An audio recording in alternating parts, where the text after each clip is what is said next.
Duli Beach! Duli Beach! Oh! So, Duli Beach is the surfing destination here at El Nido Beach. Sorry, from the town, it takes a 45 minutes travel via motorbike. So, babaya magsisurf kami. So, look at the waves, no? So, very Sus. Sus. Sus.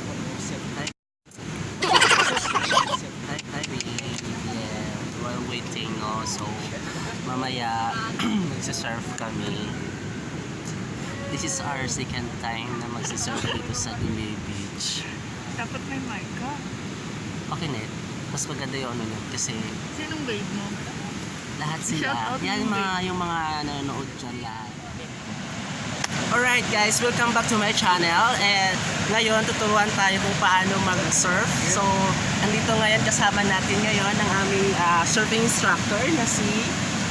Ano pangalan mo kuya? Master Dominador, Duming. Oh. Hi, yes. Hi Kuya Duming. So, tuturuan mo ako ngayon kung paano yung basic na pag-surf. So, sige, start tayo. So, start now. We have three parts of the board. Okay? Body, wetness. So, mag-start tayo. Huwag dito sa gitna. Dito tayo lagi sa likod. Kasi kung dito ka naman magsisimula, mahirap yan sa instructor sa likod. So, start tayo lagi dito.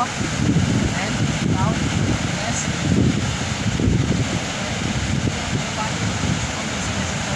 Balance, balance. Balance. Then, paddle. Paddle. Don't check the waves at the back. 3 meters to 2 meters behind. Paddle again. Paddle. Then if you feel your board is moving, ready. Your hands is always here. 1, 2, 3. So if you get to stand, always bend your knees because your strong or balance is here in the upper body and your knees. So if you get to stand, then if you see your board is going to pop up, you need 1 step forward. Okay? Then always remember, bend your knees to get the balance. Then you got along right.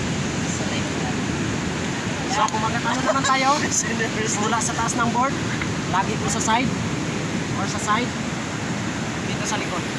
Eh, kung tatalon tayo sa harap, delikado. Baka tamaan tayo ng pins. So, ako ngayon try. Okay na. So, Sige sir, ikaw na sir. Ako na ngayon. Lay Ngayon down, guys, so okay. it's my turn to how to proper use the board. So, first, Teach me how to do. ang unang gagawin ay, anong gagawin? Lay down to the board. Okay. Muragalo. Okay. Tapos, okay na ba to? Kasi Okay. shit ko. Ang sentro ng Mababa katawan. sa likod. Ang sentro ng katawan, lagi sa sentro ng board. Okay, get balance. Then, paddle. Paddle. Ano? Paddle. Check the waves at the back. 3 meters to 2 meters behind. Tapos? Paddle again. Then if you feel your board is moving, ready. Your hands. 1. No. Mali! Ano? Sorry! 1, Bugat na kay ka. 3, go. Gana? Yan. Bend your knees.